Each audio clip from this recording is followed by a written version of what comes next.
Hello friends, welcome back to my channel. In today's video, we're going to be making this super cute 3D frosting ice cream tumbler.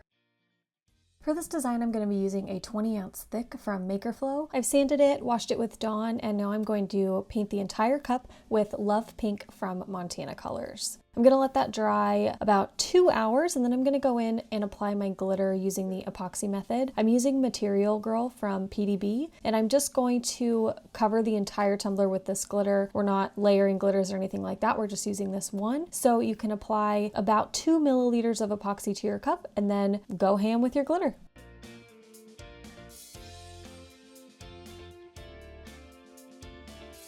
I let that sit and dry for about 4 hours, and then I went in with my epoxy. I did 2 coats of fast set epoxy from CCDIY. Each coat was about 20 milliliters. I let that second coat of epoxy dry for a full 24 hours, did any necessary sanding, and then I was ready to apply my ice cream and sprinkles. I'm using regular resin and nice and thick from CCDIY. So I mixed my epoxy first. I mixed about 60 milliliters, which was way too much. So you could probably do half that and be totally fine. But I mixed my epoxy and then I started adding the nice and thick spoonful by spoonful until it was a consistency that I wanted to work with. I wanted it to kind of be like a marshmallow fluff cake frosting consistency. I'm going to use this plastic white popsicle stick to apply the ice cream to the rim of the tumbler, and I'm just going to keep it way up towards the top, keeping in mind that it is going to drip down as it cures. So I'm just applying this section by section, working my way around the entire rim of the cup. I do add quite a thick layer because I wanted those drips to be pronounced and prominent. So if you want your drips to be a little less dramatic, I would recommend adding less epoxy so it won't be as heavy and fall too far. After all of the ice cream was applied, I took these little sprinkles from CCDIY as well, put a little into a plastic cup, and started sprinkling my sprinkles. You can add as many or as few as you want, of course,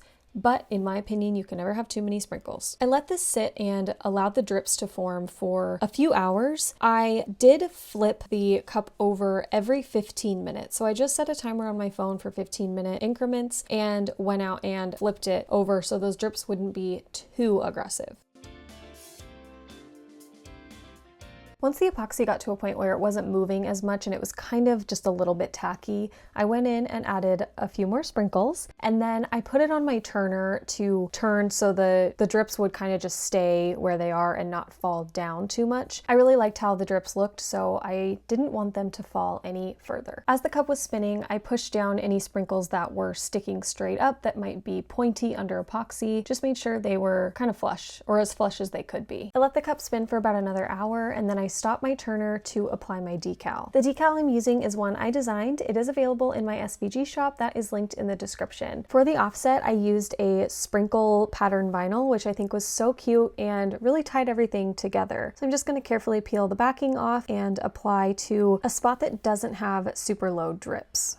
After that decal was applied, I applied our final coats of epoxy. I applied the epoxy to the bottom half of the tumbler over the decal first, and then I went very lightly and very carefully over the ice cream and the parts with the sprinkles. I applied 2 final coats of epoxy, and once those were cured, we were all done. I love the final result. I think this came out so cute. I'm so excited about this technique. Hopefully you enjoyed this video and it helps you in creating your own 3D frosting tumblers. Let me know what you think in the comments. If you like this video, don't forget to give it a thumbs up and subscribe to our channel for new videos every Tuesday and Friday. Thank you so much for watching, and we'll see you in the next one. Bye!